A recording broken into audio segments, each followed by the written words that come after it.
Hello friends, welcome to my another video.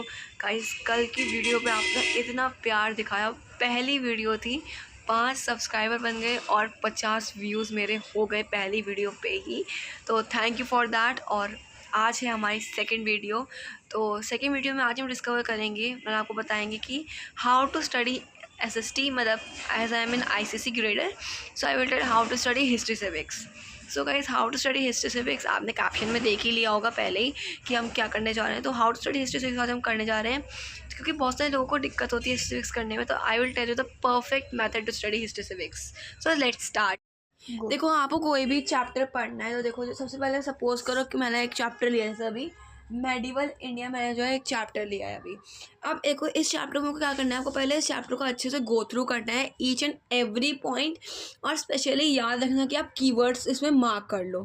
कोई भी, जैसे आपको कीवर्ड, जैसे मुझे पढ़ना है, मैंने एन अकबरी पढ़ा, तो इसका जो कीवर्ड एक की, जैसे आपको कीवर्ड यानी कि जो इम्पॉर्टेंट चीज़ है, आपको जो इम्पॉर्टेंट चीज़ लग रही है इस चैप्टर में, आप वो मार्क कर लो। जैसे एन अकबरी की इम्पॉर्टेंट चीज़ ये है कि उसको अबुल फजल ने लिखा था। ये जो है, ये एक इम्पॉर्टेंट पॉइंट है और इसको आपको लिखना ज़रूरी होता है। अगर आप इस पॉइंट में लिखोगे तो आपको नंबर, वहाँ पे एक नंबर आपका डिडक्ट हो जाएगा। तो इसलिए आपको ये कीवर्ड्स जो है बहुत ही ज़्यादा ज़रूरी हैं। कीवर्ड्स जो, इसलिए जो ये कीवर्ड्स हैं वो बहुत ज़्यादा ज़रूरी होते हैं, क्योंकि आप बोर्ड्स के टाइम पे भी यही होगा, आपको सिर्फ कीवर्ड्स लिखने होंगे। एक कोई भी चीज़ होगी, आपको उसके अंदर कीवर्ड्स ज़रूर लिखने होंगे, क्योंकि भाई कीवर्ड्स के ही मार्क्स होते हैं। आप कीवर्ड्स लिखोगे तभी नंबर मिलेंगे। अगर कीवर्ड्स नहीं लिखोगे तो नंबर नहीं मिलते हैं बोर्ड्स में भी। और ऐसे ही ICSE में यही होता है, हमें कीवर्ड्स लिखने पड़ते हैं। कीवर्ड्स जो है बहुत ही मेन चीज़ है। कीवर्ड्स बहुत ही मेन चीज़ है जो कि हमें लिखने पड़ेगा पेपर के अंदर, क्योंकि टीचर इसको देख के ही जो है, टीचर जो है आपको एक नंबर, आपने एक कीवर्ड लिखा है तो आपको उसकी जगह पे एक नंबर मिलेगा। ठीक है, तो यही है। ठीक है, आपको पूरा चैप्टर पढ़ के जो है पहले आपको कीवर्ड्स निकालने हैं, अच्छे से आपको कीवर्ड्स निकालने हैं। उसके बाद आपको चैप्टर से गो थ्रू करना है, अच्छे से आपको चैप्टर के साथ जो है गो थ्रू करना है। पूरा चैप्टर अगर आपको गो थ्रू नहीं हो रहा है, मतलब अगर आप नहीं पढ़ पा रहे हो पूरा चैप्टर को, आप लेक्चर देख लो वन शॉट। और लेक्चर में ये नहीं कि आप बार बार बीच में ब्रेक ले रहे हो, आधे आधे घंटे का ब्रेक ले रहे हो, 10-10 मिनट का ब्रेक ले रहे हो। मैं तो कह रहा हूँ 10 मिनट का भी आपको ब्रेक नहीं लेना है लेक्चर्स के बीच में। आप 5 मिनट का लेक्चर के बीच में आप ब्रेक ले सकते हो, क्योंकि मैंने खुद नोटिस किया है कि जब मैं 5 मिनट का ब्रेक लेता हूँ, मैं 5 मिनट का ब्रेक भी नहीं लेता हूँ अब से वन शॉट में।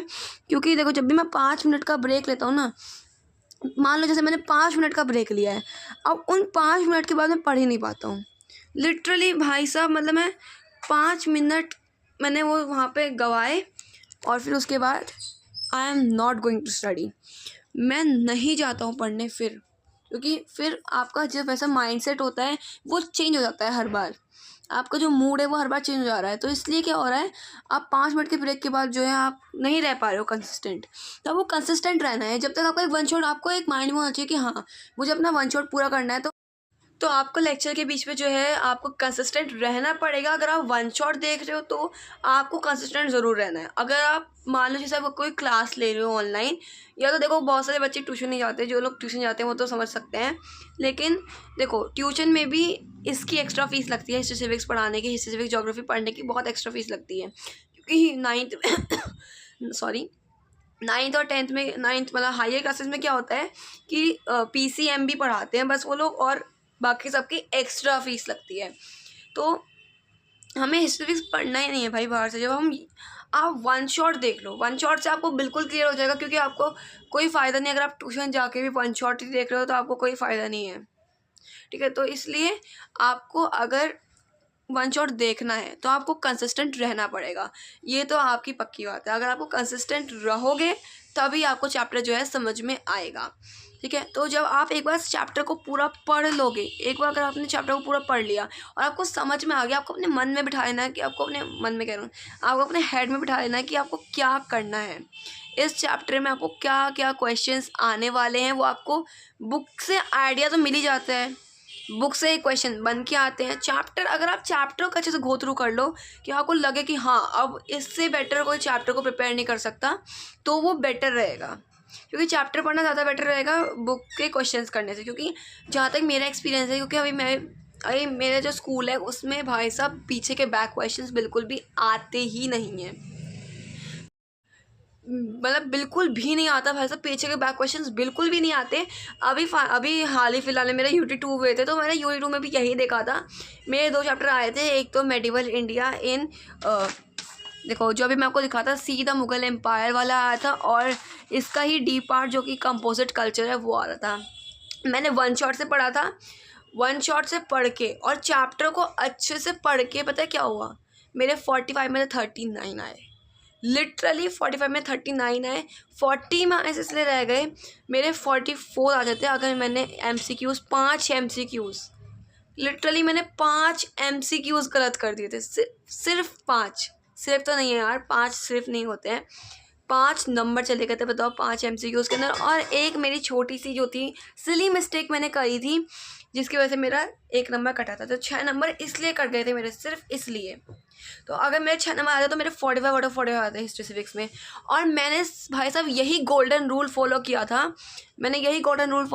पहले मैंने चैप्टर को पढ़ा अच्छे से, मैंने क्या किया, देखो पहले चैप्टर को अच्छे से पढ़ लिया, पहले चैप्टर को अच्छे से पढ़ने के बाद देखो मैंने अच्छे से चैप्टर को गो थ्रू कर लिया, अच्छे से पूरा चैप्टर पढ़ लिया। आप देख रहे हो तो ये सारे मैंने ही मार्क कर रखे हैं पेंसिल, जब मैंने पढ़ा था ये चैप्टर तब का ये सारा मार्क है मेरे बुक में, और ये वाला एक्सटर्नल पार्ट था ये आ नहीं रहा था, इसलिए मैंने इसको मार्क नहीं करा था। मैंने पूरा चैप्टर पढ़ा, एक पेज लिया, मैंने एक पेज लेने के बाद मैंने समराइज़ किया, मैंने जैसे मेन सोर्सेज लिया एन अकबरी, मैंने उसको समराइज़ करा छोटे उसमें सारे, मतलब मैंने मुझे एटलीस्ट मैं 4 कीवर्ड्स तो याद करता ही हूँ, और उन कीवर्ड्स को उसमें लिखता हूँ, और मैं देखता हूँ कि मुझे कितना कितना पता है। जो कीवर्ड्स मेरा मिसिंग हो जाता है मैं उसको रेड पेन से सर्कल करके स्टार डाल के, मैंने डेट छोड़ी तो 1943, मैं ऐसे उसको स्टार डाल के ऊपर लिख लेता हूँ 1943 रह गया जैसे मेरा, मैंने इसको छोड़ दिया। तो ऐसे ये सब चीज़ आपको करनी होगी, और आपको समराइज़ भी करना पड़ेगा, मतलब आपको एक ऐसे आपने ये टॉपिक लिया अकबर राजपूत पॉलिसी, आपको फिर अकबर राजपूत पॉलिसी को एक जगह लिखो अच्छे से और देखो कि उसमें क्या चीज़ मिसिंग है, फिर उसके हिसाब से ही आप करो। यही गाइड थी मेरी हिस्ट्री सिविक्स के लिए, और मैं आपको प्रेफर यही करूँगा कि आप बुक के क्वेश्चंस पीछे के मत करो, बिल्कुल मत करो भाई पीछे क्वेश्चंस, आप चैप्टर जो है रीड करो अच्छे से। हाँ, आपने चैप्टर रीड करा, आपको चाहिए, आपको पता करना है कि कैसे कैसे क्वेश्चंस हैं, तो आप पीछे के बैक क्वेश्चन अटेम्प्ट करो अच्छे से, पीछे के बैक क्वेश्चंस, उससे आपको एक आइडिया लग जाएगा कि आपने कितना पढ़ा है। तो हाँ, मतलब बैक क्वेश्चंस पढ़ो, लेकिन कंप्लीटली बैक क्वेश्चंस पे रिलाई होना वो आपके लिए अच्छी बात नहीं होगी। आपको कंप्लीटली बैक पोर्शन वाले क्वेश्चंस जो हैं उन पे नहीं रहना है, आपको चैप्टर पढ़ोगे तभी आएगा, नहीं तो नहीं। तो इतना ही था हमारी आज की वीडियो के लिए। Thank you for watching, like subscribe and share with your more friends. तब तक के लिए वेट करिएगा नेक्स्ट वीडियो का।